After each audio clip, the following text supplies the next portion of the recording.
مسئولان جمعیت افغانی سرمیاشت میگویند در حالی که مشکلات در افغانستان زیاد است، آنان توان کافی کمک رسانی به نیازمندان را ندارند.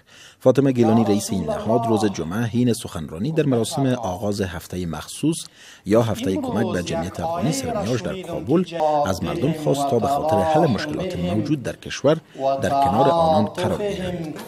و تمام سال سرمیاشت به فکر عزیز که چی میتونه بر دگرها بکنه. یگانه هفته است که دیگرها باید به فکر ازی باشند که از راه سرمیاشت چطور میتونن که مردم کمک بکنن.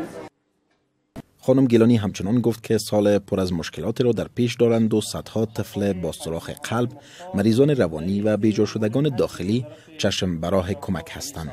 به همین منظور جمعیت افغانی سرمیاشت همه ساله در هفته اخیر ماه میزان کمپاین سراسری جمع‌آوری کمک را تحت نام هفته مخصوص یا هفته کمک به سرمیاشت راه اندازی می‌کند. در این حال شمار از عالمان دین از افغان‌ها می‌خواهند که به خاطر کمک به نیازمندان با جمعیت افغانی سرمیاشت همکاری کنند. مفتی شمس الرحمن فروتن یکی از این علما: اگر در شرایط حاضر یک طفل بی‌بضاعت قلبش سوراخ است، قلب هر فرد ملت افغانستان باید سوراخ باشد.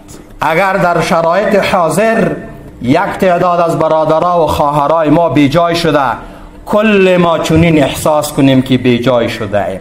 اگر خواهر و برادر ما مریض هستند و توان و استعداد مالی کمک را ندارد، همه ما باید مریض باشیم، خصوصا کسانی که از وس و توان اقتصادیشان می توانند با اونا کمک بکنند. اسلام از جامعه مدنیت، از عطوفت و از مهربانی چنین یک تصویری را با ما و شما میدهد. گفتنی است که وزارت حج و اوقاف در نشستی که به مناسبت هفته مخصوص برگزار شده بود تعهد کرده که 23 میلیون افغانی را به هدف تداوی اطفال مبتلا به سوراخ قلب به جمعیت افغانی سرمیاشت کمک میکند.